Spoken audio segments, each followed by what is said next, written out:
El sábado 24 de julio de 1915, unos 4.500 habitantes de Battle Creek vinieron al tabernáculo de Dime, que ocupaba este sitio, para pronunciar las últimas palabras de despedida a una ancianita.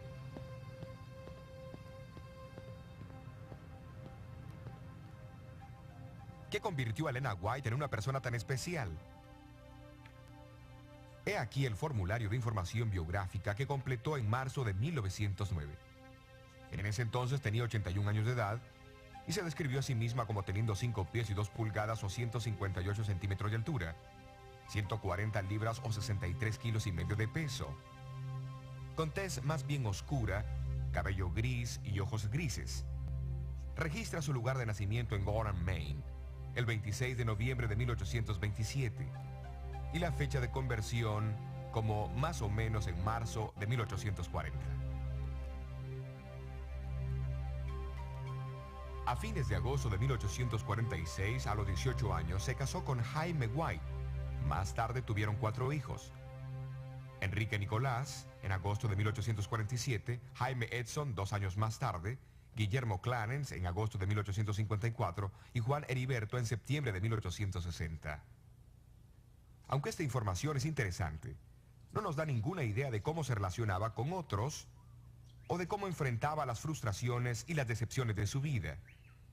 ¿Será que como mensajera de Dios tuvo que soportar aflicción y enfermedad o batallar con su apetito como la mayoría de nosotros?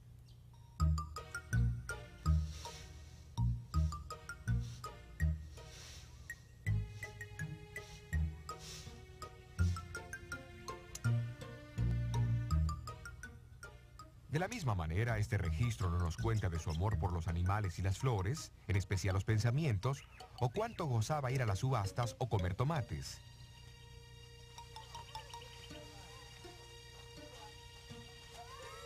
No nos cuenta de los incontables días que pasaba cuidando niños de otras personas, o de las joviales visitas que hacía a sus vecinos con productos de su huerta y sus prácticos consejos para los enfermos. En verdad, esta información nos cuenta muy poco sobre Elena como esposa y madre. Si hubieras vivido en Thompson, Battle Creek, Santa Elena o en Cornwall, Australia, y la hubieras conocido como una vecina o amiga, ¿cómo te hubiera impresionado? Thompson, en el estado de Maine, Estados Unidos, es un pueblo que está a unos 45 minutos de viaje en auto al noroeste de Gorham, donde Elena White nació. Aquí se encuentra la casa que una vez perteneció a Stockbridge Holland, un próspero ingeniero y un destacado adventista del séptimo día.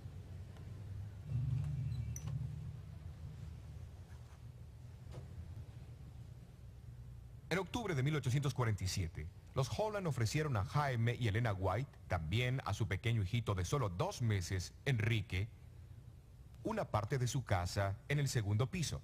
Con muebles prestados, comenzaron su vida de hogar.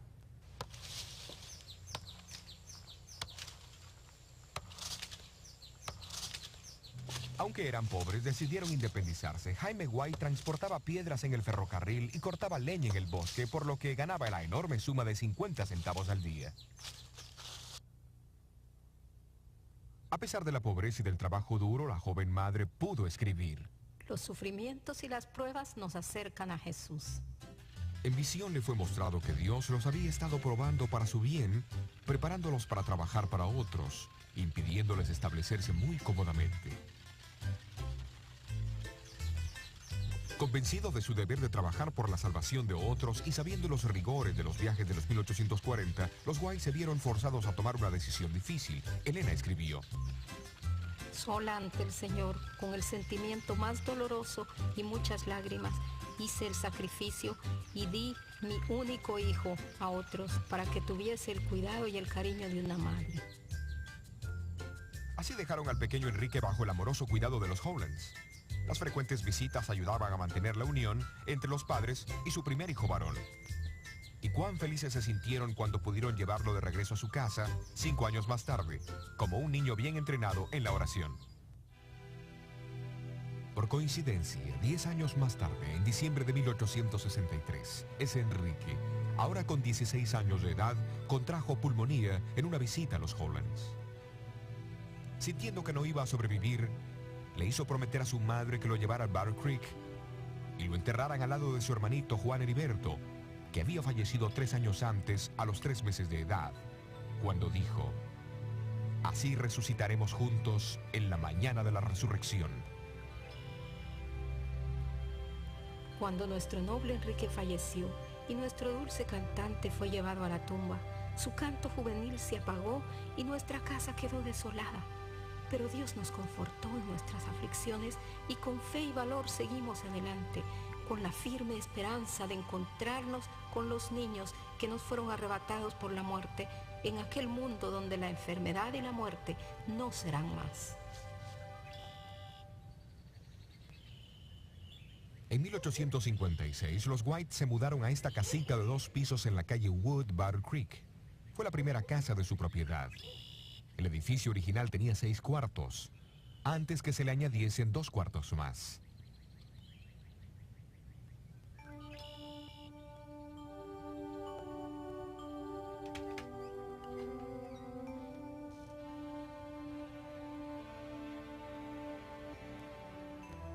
El cuarto del frente en el primer piso servía como sala de recibo.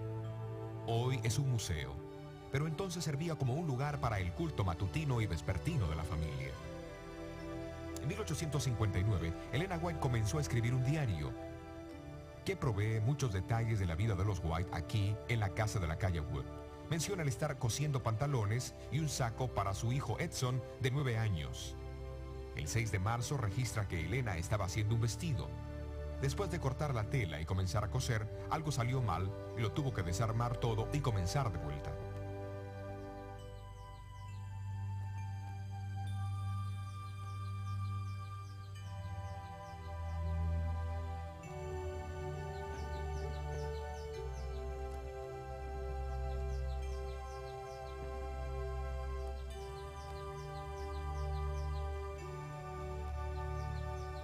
Elena White era una jardinera entusiasta. Su diario comenta que plantaba frambuesas y fresas. Su anotación del lunes 11 de abril cuenta que pasó la mayor parte del día haciendo un jardín para sus niños, porque quería que su casa fuese para ellos el lugar más placentero de todos.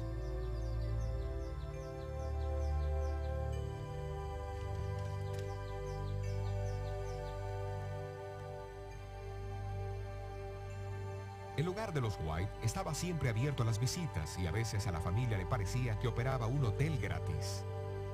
Una anotación del diario en junio menciona 35 personas comiendo a la mesa. Al día siguiente, Elena escribió una corta frase: todos estábamos muy cansados.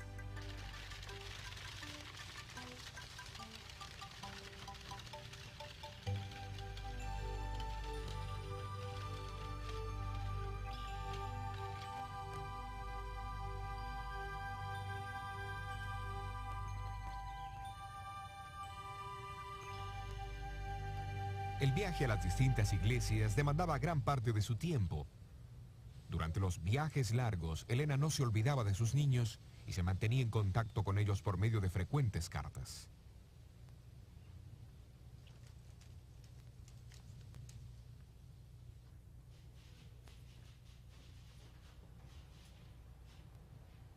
En 1859 describió sus actividades y experiencias a su hijo Guillermo de 5 años en un lenguaje que él pudiera entender. Junto a una carta envió una pequeña caja de dulces con esta advertencia: debes comerlo solamente cuando Jenny te permita. Come un poquito por vez. A Edson, su hijo de 18 años, le escribió en 1868: tu padre y yo nos disgustamos mucho al verte usar un saco que costó solo $26, solamente para caminar hasta la oficina. Edson, siento que no demuestres más cuidado en tu manera de vestir.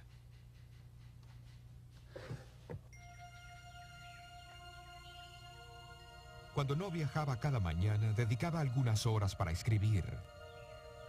A la tarde se dedicaba a coser, remendar, tejer o hacer viajes ocasionales de compras al pueblo o visitar a los vecinos enfermos. Después de recibir la visión concerniente a la salud en 1863, los White regresaron a su casa, determinados a poner en práctica lo que ella había visto. Poco imaginó ella cuán dura sería la lucha con el apetito.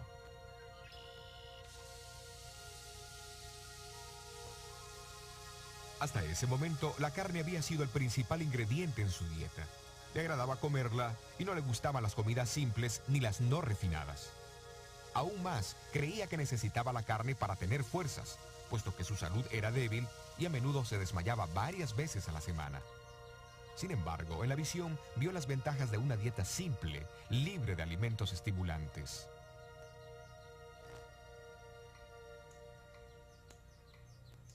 Así que instruyó a su cocinero que no preparara más carne.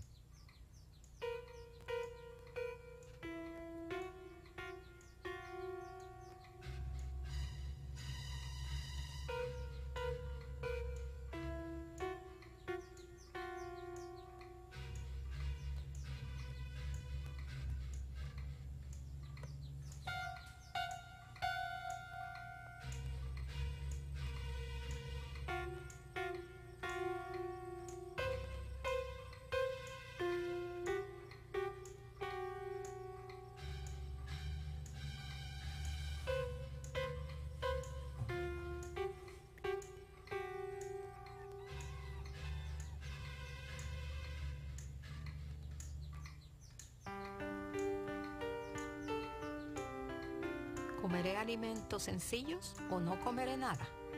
Estómago, tendrás que esperar hasta que comas pan.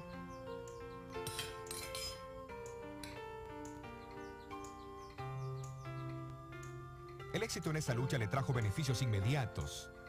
No pasó mucho tiempo antes que pudiese gozar de alimentos simples y saludables. 6 meses más tarde, escribió que nunca se había sentido mejor y que sus mareos y desmayos habían desaparecido.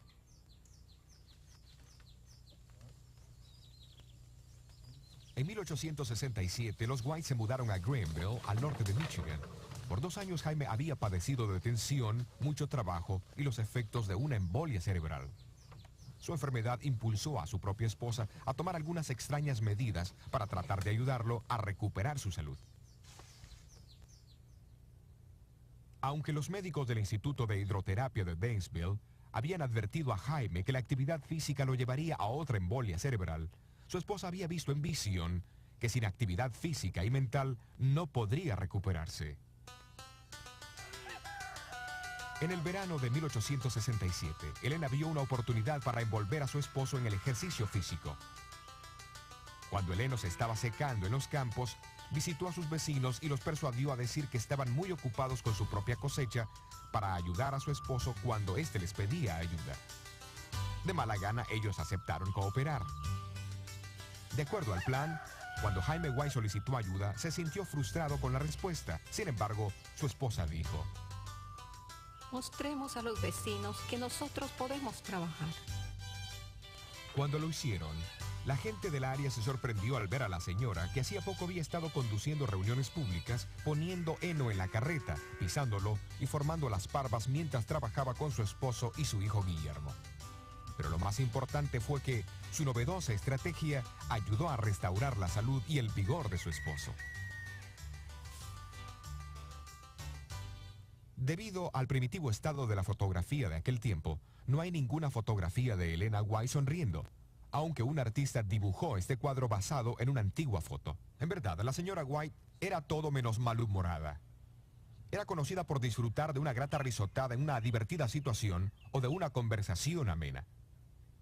Como muchos de nosotros, ganó peso con la edad. Cuando un amigo en Japón le envió un chaleco tejido llamado Abrázame fuerte, lo vio muy pequeño.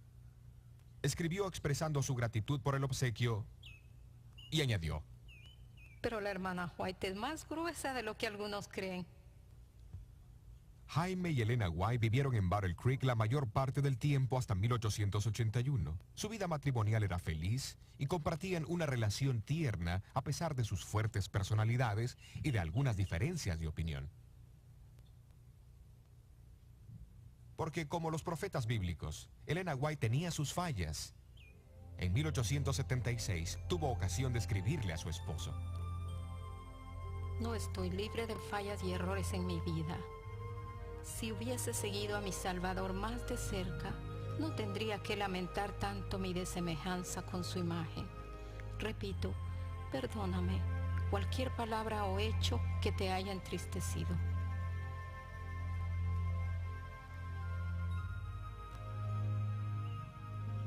Como todos los matrimonios, el de Elena no fue un mar de rosas.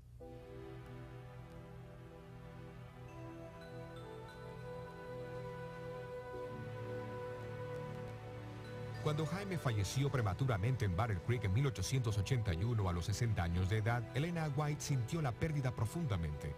Pero en el funeral habló de su resignación a la voluntad de Dios, de la esperanza del cristiano y de Jesús, quien ella dijo era más precioso para ella de lo que nunca antes lo había sido en su vida. Jaime White fue enterrado en el cementerio de Odd Hill, Battle Creek, cerca de sus dos hijos.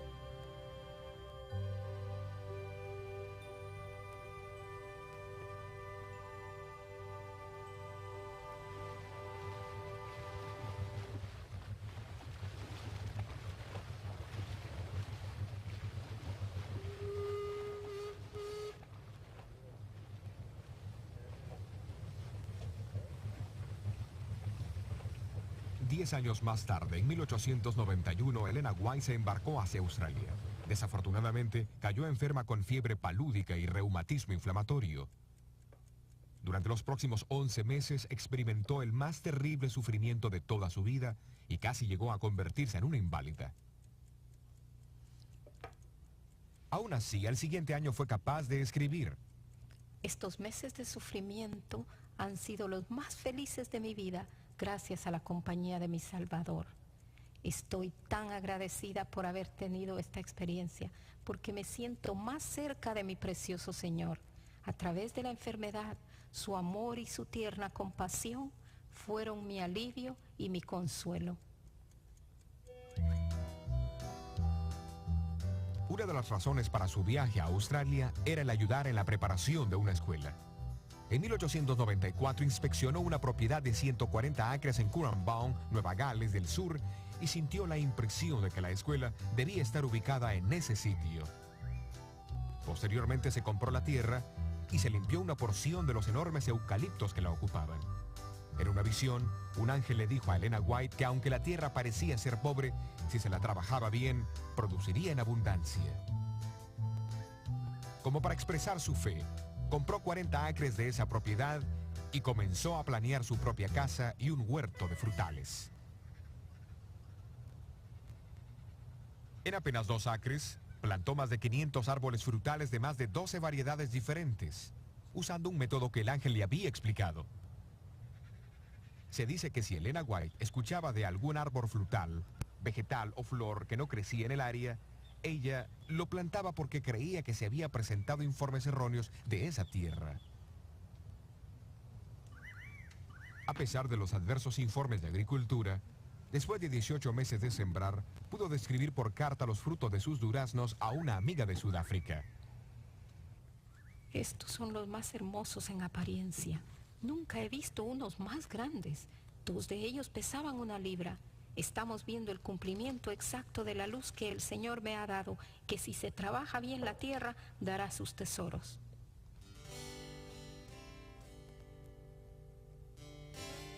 En diciembre de 1895, Elena White y sus ayudantes se mudaron a esta casita de 11 cuartos que más tarde llamó Sunnyside. Estaba situada en la calle Avondale en Currambone, no muy lejos de la escuela, y este fue su hogar hasta que regresó a los Estados Unidos en 1900.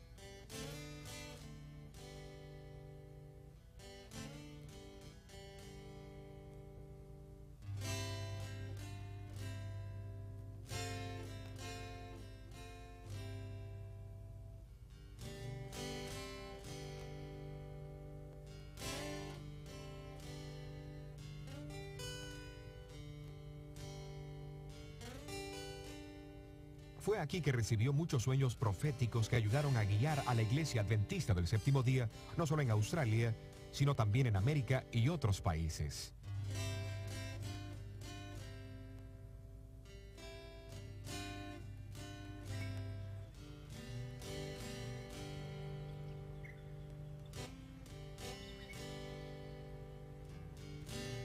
La escuela de Avondale sería una escuela modelo para la obra de educación de la Iglesia Adventista del Séptimo Día. Aquí se reunió con el director y los maestros de la escuela, quienes estaban deseosos de operarla en armonía con la instrucción que Dios les había dado.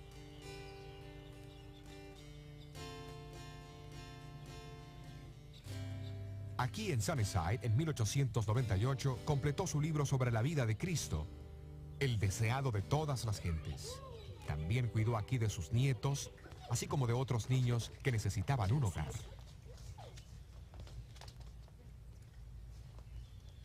Una para ti. Una para ti. Su disposición amable y feliz hacía que los niños nunca estuviesen tensos o nerviosos o se enfermaran con facilidad en su compañía. Una para mí también. Buenos días, hermano. Fue aquí también que atendió las necesidades de los enfermos de la zona. A menudo daba productos de su propio jardín y huerto, junto con ropa y dinero, a aquellos que lo necesitaban.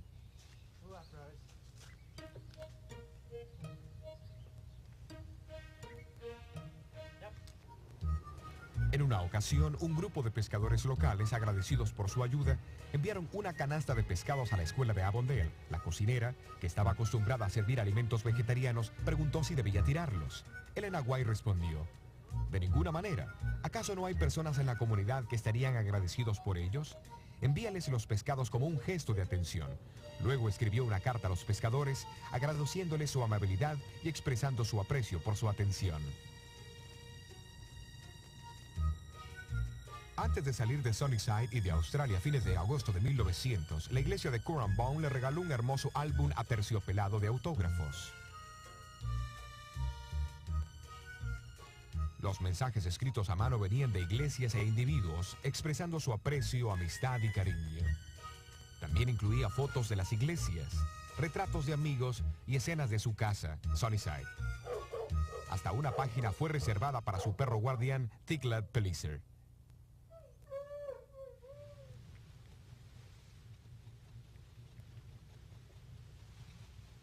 Elena White tenía 72 años cuando dejó Australia. En el viaje hacia América estaba intranquila respecto a dónde encontrar una casa. Pero 2 días antes que el barco anclara en San Francisco, Dios le aseguró en una visión que él tenía un lugar preparado para ella, donde encontraría paz y tranquilidad.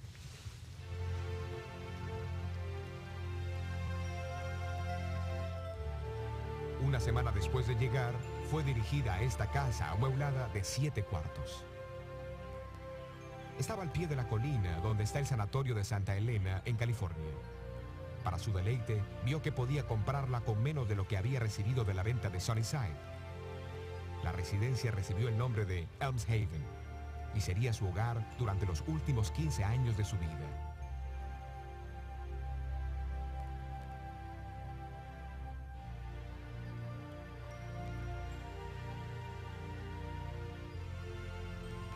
La nieta de Elena White, la señora Graciela Yax, recuerda los momentos felices con su abuela en Elms Haven. Casi siempre teníamos alguna bebida caliente para el desayuno. Malta caliente, a veces cocoa, que es leche achocolatada.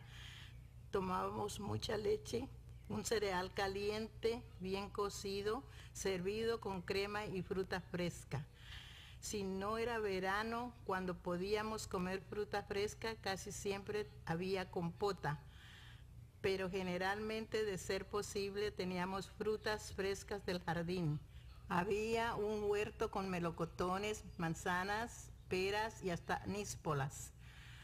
Así que teníamos frutas casi todo el año. Las frutas era uno de los platos principales del desayuno.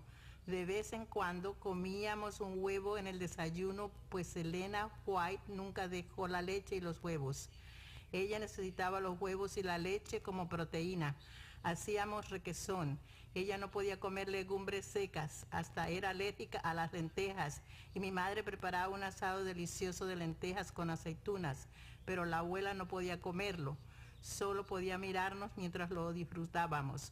Parecía que no podía comer legumbres secas de ningún tipo, o sea que necesitaba comer huevos y leche mientras fuese posible, pero se aseguraba de que la leche sirviera para que no hubiese peligro de gérmenes, y también se aseguraba que los huevos fuesen de gallinas alimentadas con granos.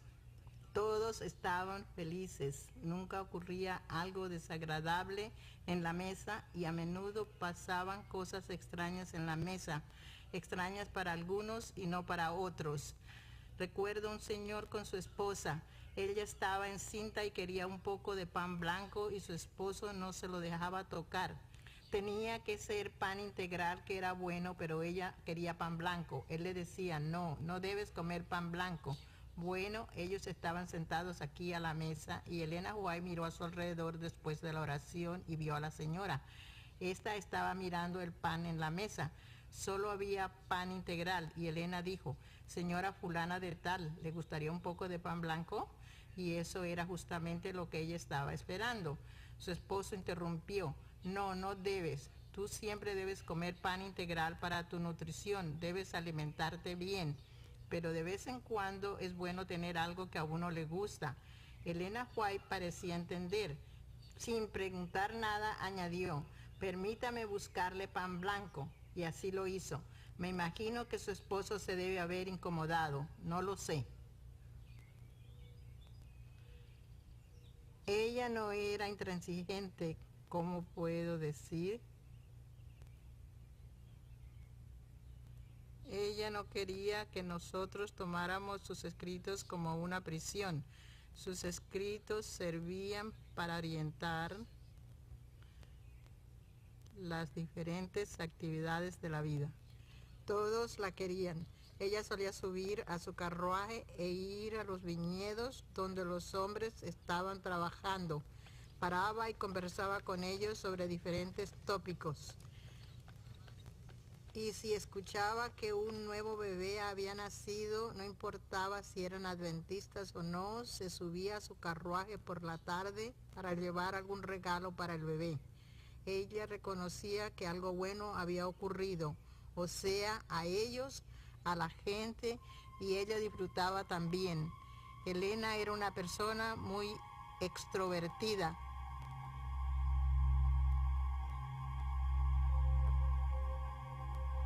Tantas veces los ángeles vinieron a este cuarto para quedarse a su lado e instruirla. ¿No sería interesante hablar con los ángeles? Algún día seremos capaces de hablar con nuestro ángel y será maravilloso. Pero lo más interesante fue cuando el mismo Jesús estuvo aquí.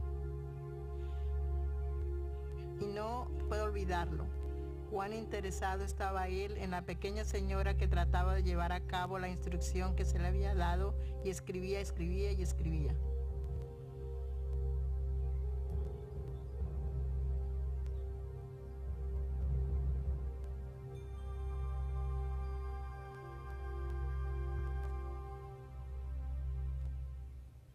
Elmshaven hoy es casi igual a lo que era cuando Graciela visitaba a su abuela aquí. Esta es la sala, donde se recibían las visitas y donde la familia se reunía para los cultos matutinos y vespertinos.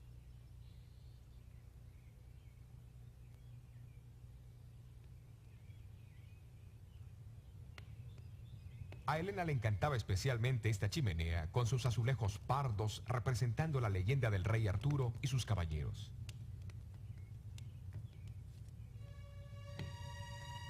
Hacia el fin de su vida, Elena White disfrutaba de una experiencia de fe triunfante. Conocía a Jesús como su Salvador y amigo, y soñaba con el hogar en la nueva tierra que había visto en visiones tantas veces. A menudo mientras caminaba por la casa, se la podía escuchar cantando las palabras compuestas por Guillermo Hyde en 1845. Él las había escrito después de escucharla contar su primera visión del cielo, recibida en diciembre de 1844. Elena gustaba especialmente de la última parte del himno. Estaremos allá, unidos con los redimidos allí. Corona y vestido tendremos con él, y por siempre el descanso será. Fue al entrar en el cuarto donde escribía un sábado de mañana en febrero de 1915 que tropezó, cayó y se fracturó la cadera.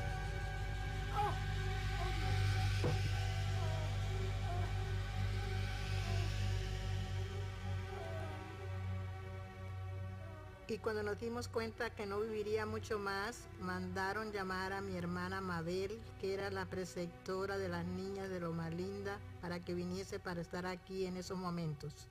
Acomodaron la cabecera de la cama cerca de la chimenea y todos nos reunimos alrededor. Y respiraba cada vez menos profundo y finalmente cesó de respirar. No hubo ningún conflicto. Nos preguntábamos si iría a decir algo. Uno siempre se pregunta si las personas han dicho algo al final, pero ella no lo hizo. Ya había dicho lo que quería decir. Yo sé quién he creído. No hubo pánico, así que ella dejó de respirar tranquilamente en julio a las... ¿Qué hora es en ese reloj? 4 menos cuarto.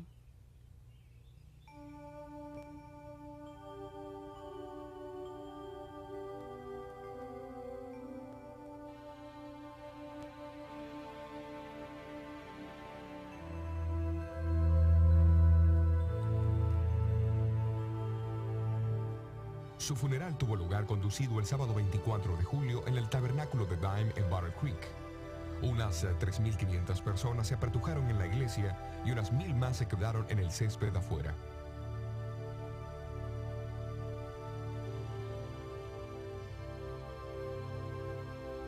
Elena White descansa en la parcela familiar en el cementerio de Oak Hill en Battle Creek. Junto a su esposo y otros miembros de la familia, juntos esperan la mañana de la resurrección.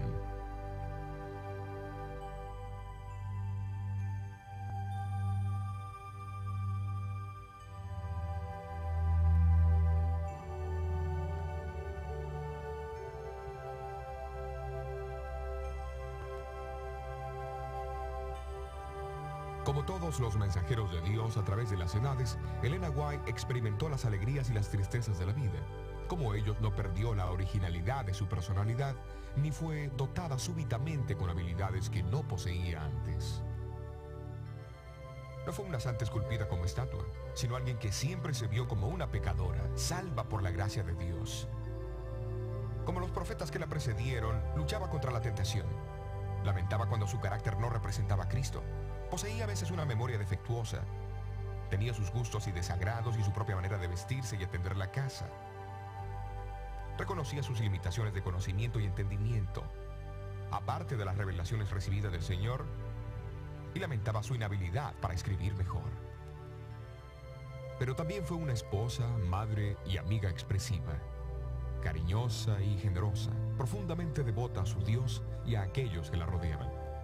Escogida por Dios como su mensajera para la iglesia adventista del séptimo día, Dios la usó a través del don profético para traer unidad de fe, para guiar y fortalecer la iglesia, para magnificar los principios de su palabra y para proporcionar a hombres y mujeres una visión más clara de Jesús.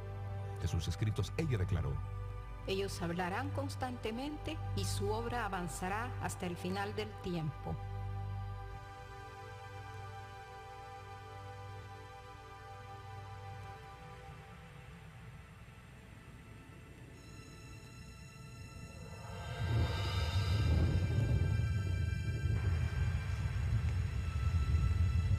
Una grande señal apareció en el cielo. Una mujer vestida de sol, la luna debajo de sus pies y sobre su cabeza una corona de 2 estrellas. Y estando encinta, clamaba con dolores de parto y sufría tormento por dar a luz. Y fue vista otra señal en el cielo. Un gran dragón bermejo que tenía 7 cabezas y 10 cuernos y en sus cabezas 7 diademas. Y su cola arrastraba la tercera parte de las estrellas del cielo y las echó en tierra. Y el dragón se paró delante de la mujer que estaba por dar a luz, a fin de devorar a su hijo cuando hubiese nacido. Y ella dio a luz un hijo varón, el cual había de regir a todas las gentes con vara de hierro. Y su hijo fue arrebatado para Dios a su trono. Y fue hecha una gran batalla en el cielo. Miguel y sus ángeles lidiaban contra el dragón, y lidiaba el dragón y sus ángeles, y no prevalecieron, ni su lugar fue más hallado en el cielo. Y fue lanzado fuera aquel gran dragón, la serpiente antigua que se llama Diablo y Satanás, el cual engaña a todo el mundo. Fue arrojado en tierra, y sus ángeles fueron arrojados con él. Y cuando vio el dragón que él había sido arrojado a la tierra, persiguió a la mujer que había dado a luz al varón. La mujer huyó al desierto, a un lugar aparejado por Dios, donde ella sería protegida por 1260 días. Entonces el dragón fue airado contra la mujer y se fue a hacer guerra contra los otros de la simiente de ella, los cuales guardan los mandamientos de Dios y tienen el testimonio de Jesucristo. Estas dramáticas palabras de Apocalipsis 12 describen la batalla más importante que el mundo haya presenciado. El conflicto entre Cristo y sus fuerzas del bien y Satanás y sus discípulos del mal. El origen del progreso y el glorioso clímax de esta controversia también fueron revelados a Elena White en una visión de 2 horas que recibió el domingo 14 de marzo de 1858 en Loves Grove, conocido ahora como Bowling Green, Ohio. Le fue ordenado escribir lo que había visto, pero también se le advirtió de las consecuencias porque Satanás haría enormes esfuerzos para impedirlo. Pero se le aseguró que los ángeles de Dios no la abandonarían en su conflicto.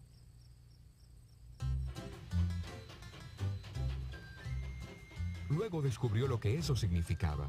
Al día siguiente, Jaime y Elena White dejaron Bowling Green y tomaron el tren hacia Battle Creek, Michigan. En el camino, hicieron planes para escribir y publicar lo que ella había visto.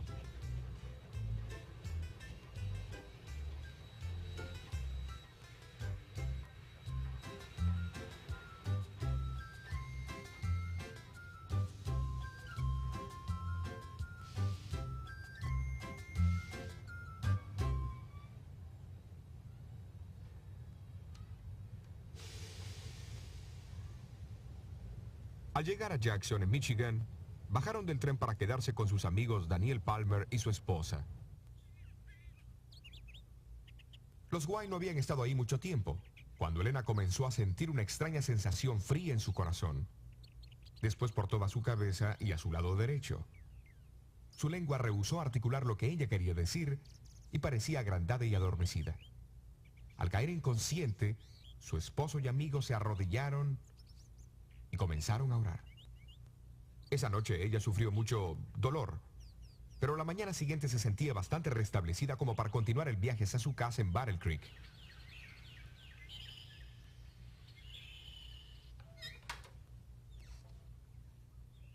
Elena White fue llevada por estas escaleras hacia su habitación, donde por varias semanas no sentía el toque de la mano ni el agua más fría sobre su cabeza. Se esforzaba para pararse y caminar, pero a veces caía desvalida al piso.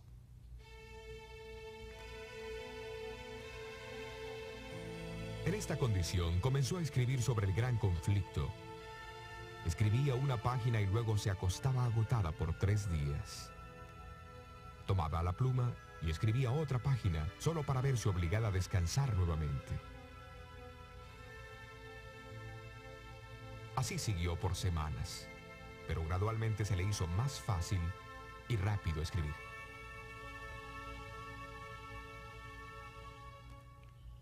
En septiembre de 1858 se imprimió este pequeño volumen.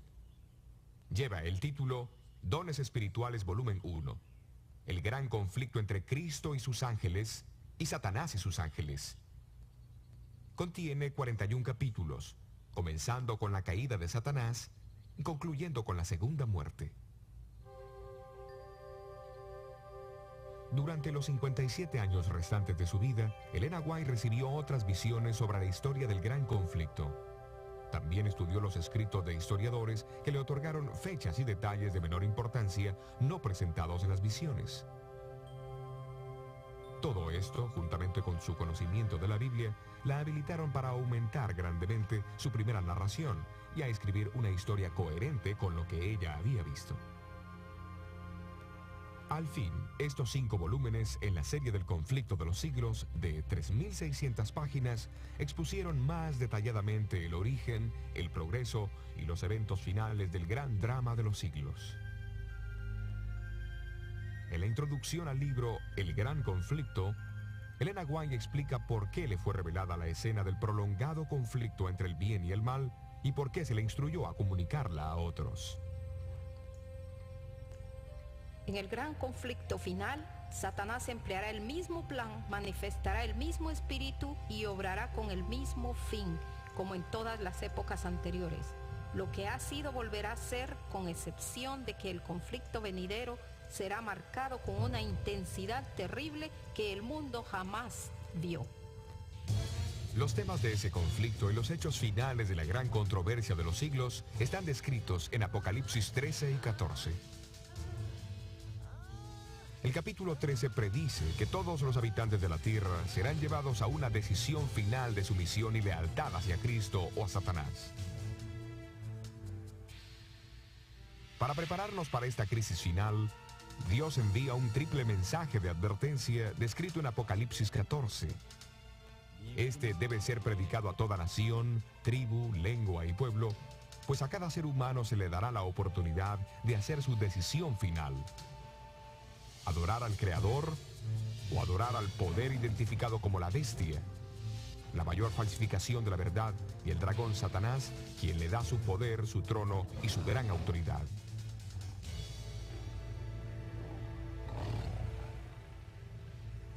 Pero de acuerdo a Apocalipsis 14, este mensaje no se envía hasta que el gran juicio final de Dios comience en el cielo. A su hora, un pueblo se levantó para anunciar que el tiempo del juicio había llegado. Guillermo Miller proclamó el pronto regreso de Cristo. Hiram Edson señaló 1844 como el comienzo de la obra del juicio final de Cristo en el santuario celestial. Raquel Oakes compartió el conocimiento del séptimo día sábado, preservado a través del tiempo. José Bates reconoció su significado profético al preparar a un pueblo para la segunda venida del Señor. A Elena White le fue dado el testimonio de Jesús, el don de profecía, para proporcionar orientación y dirección en la proclamación del Evangelio eterno. A través de sus visiones, Dios dirigió la creación mundial de escuelas, colegios, hospitales, fábricas de alimentos saludables, editoriales e iglesias. Todos esos se dedican a compartir las buenas nuevas del gran amor de Dios y el pronto regreso de Jesús. Personas de todas las naciones están respondiendo al llamado de Dios para adorarlo como Creador y Redentor. La Biblia los identifica por su fidelidad a Jesús y porque guardan los mandamientos de Dios, expresado en su amor a Dios y al prójimo. Para un mundo que busca un rayo de esperanza en medio de la oscuridad creciente, de enfermedad y desesperación, de violencia y de temor, ellos traen un mensaje de sanidad, reconciliación y liberación. Jesús murió por los pecados de todos. Vive para brindar perdón a aquellos que lo piden. Está a punto de regresar para establecer un nuevo mundo, donde el dolor y las lágrimas y la muerte no existirán jamás.